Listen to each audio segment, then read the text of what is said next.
நம்ம பிள்ளைங்க எல்லாருக்கும் வணக்கம். இந்த ஒரு உலகத்தில் எங்கே ஒரு படம் ரிலீஸ் ஆனாலும் அந்த ஒரு படம் சரியாக போகலை அப்படின்னா அதுக்கு ஃபஸ்ட்டு ரீசன் அப்படின்ட்டு அந்த ஒரு படம் நல்லா இருந்திருக்காது. இது எல்லாருக்கும் தெரிஞ்சது தான். பட் சூர்யா சாருடைய படம் ரிலீஸ் ஆகும்போது அவருடைய படம் சரியாக போகலை அப்படின்னா அதுக்கு காரணம் அப்படின்ட்டு ஆடியன்ஸ் இல்லைனா மற்ற ஆக்டருடைய ஃபேன்ஸு இந்த மாதிரி ஏகப்பட்ட விஷயத்த சொல்லுவாங்க. ஆனால் அந்த ஒரு படம் நல்லா இல்லை அப்படிங்கிற அந்த ஒரு விஷயத்தை மட்டும் அவங்க ஏற்றுக்கவே மாட்டாங்க. அதே மாதிரி தான் இன்னொரு காரணம் அப்படின்ட்டு ரீசெண்ட் டைம்ஸாக சொல்லிக்கிட்டு இருக்காங்க. அதுதான் நம்ம எஸ்கேனா. ஸோ நம்ம எஸ்கேனா தான் சூர்யா சாருடைய படத்தை ஓட வைக்கிறது இல்லை அப்படிங்கிற மாதிரி சொல்லி சூர்யா சாருடைய ஃபேன்ஸோடைய ட்வீட்ஸ் அப்படின்னு நான் நிறைய பார்த்தேன். ஸோ உண்மையாகவே அது அந்த மாதிரி நடக்குதா? ஃபஸ்ட்டு அவங்க என்ன சொல்ல வராங்க அப்படின்னா சூர்யா சாரை நம்ம எஸ்கேனா வளர விட்டுறக்கூடாது அப்படிங்கிறதுக்காக நம்ம எஸ்கேனா ஒரு பெரிய பிஆர் டீமை வச்சு சூர்யா சாருடைய படத்தை ஓட வைக்காமல் பண்ணிகிட்டு இருக்காரு அப்படி மாதிரி சொல்லியிருந்தாங்க. ஃபர்ஸ்ட் இந்த ஒரு பிஆர் டீம்னா என்ன அப்படிமா நான் இப்போ டீட்டெயிலாக சொல்லிடுறேன். பிஆர் டீம் அப்படின்ட்டு ஒரு ஆக்டரோடைய இது ஒரு ஆக்டரை பற்றி ஒரு தப்பான நியூஸோ இல்லைனா ரூமர்ஸ் இந்த மாதிரி ஏகப்பட்ட விஷயங்கள் அப்படின்ட்டு அப்பப்போ ஏதாவது ஒன்று ட்ரெண்ட் ஆகிட்டே இருக்கும். ஸோ அந்த ஒரு ட்ரெண்டை ஆஃப் பண்ணுறதுக்காக ஒரு பிஆர் டீம் அப்படின்னு வச்சுருப்பாங்க. அதுக்கு அகெயின்ஸ்டாக இல்லை அப்படின்னா அவுட் ஆஃப் டாபிக்ஸ், அதாவது இப்போ ஒரு பெரிய ரூமர் அப்படின்னு ஸ்ப்ரெட் ஆகிட்டு இருக்கும். அந்த நேரத்தில் சம்மந்தமே இல்லாமல் வேற ஒரு விஷயத்தை ட்ரெண்ட் பண்ணி விட்டுக்கிட்டு இருப்பாங்க. அந்த மாதிரி பண்ணுறது தான் இந்த ஒரு பிஆர் டீம். இது நம்ம நிறைய ஆக்டருக்கு பார்த்துருப்போம். ஸோ முக்கியமாக நம்ம எஸ்கேனாவே நம்ம பார்த்துருப்போமா அப்படின்னு கேட்டிங்க அப்படின்னா கண்டிப்பாக முடியாது. ஏன் அப்படின்னா நம்ம எஸ்கேனா ஏதாவது ஒரு நல்ல விஷயத்தை பண்ணிக்கிட்டு இருப்பார். ஆனால் அந்த ஒரு விஷயத்தை பற்றி பேசுகிறத விட அது நெகட்டிவான நிறைய ட்வீட்ஸ் அண்டு நிறைய ட்ரெண்ட் அப்படின்னு நம்ம பார்த்துருப்போம்.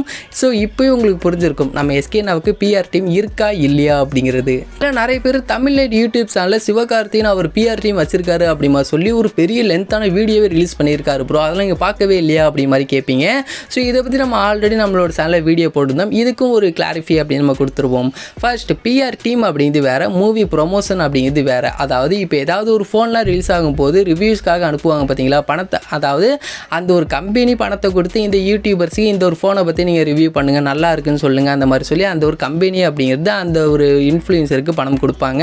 ஸோ இதே தான் இந்த ஒரு மூவி ப்ரொமோஷனும். ஒரு படம் ரிலீஸ் ஆகும்போது அதோடைய ப்ரொடியூசர் என்ன பண்ணுவார் அப்படின்னா சில இன்ஃப்ளூயன்சர்ஸ் அண்ட் இதை மீம்லாம் கிரியேட் பண்ணுவாங்க பார்த்தீங்களா, அவங்க எல்லாருக்குமே பணத்தை கொடுத்து அந்த ஒரு படம் நல்லா இருக்குது அப்படின்னு சொல்லி அவங்க ஏதாவது ஒரு போஸ்ட் அப்படிங்கிறது கண்டென்ட்டை கிரியேட் பண்ண சொல்லுவாங்க.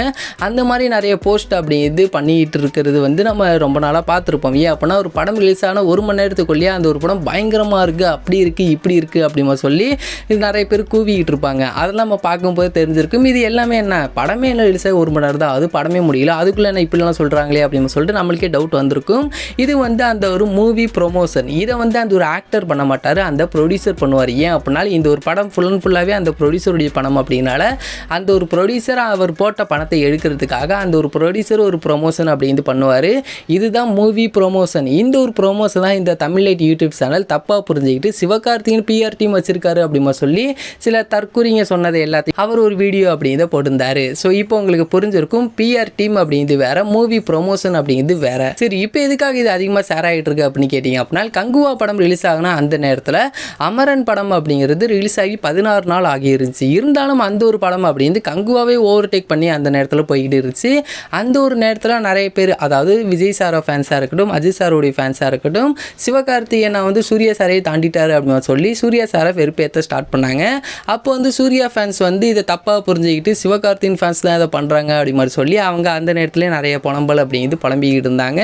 ஸோ இது அப்போவே நடக்க ஸ்டார்ட் ஆனிச்சு. ஸோ இப்போ ரிலீஸ் ஆன ரெட்ரோ படம் அப்படிங்கிறது புக் மை ஷோவில் நம்ம எஸ்கேனாவுடைய ஐலாண்ட் படத்தை விட கம்மியான டிக்கெட்ஸ் அப்படிங்கிறது சேல் ஆகிட்டு இருந்துச்சு. இதை நிறைய பேர் சொல்லும் போது இல்லை இது எல்லாமே சிவகார்த்திகேயன் பிஆர் டீம் வச்சு தான் பண்ணிக்கிட்டு இருக்காரு அப்படின்னு சொல்லி தப்பான ஒரு விஷயத்தை இப்போ ஷேர் பண்ணிக்கிட்டு இருந்தாங்க.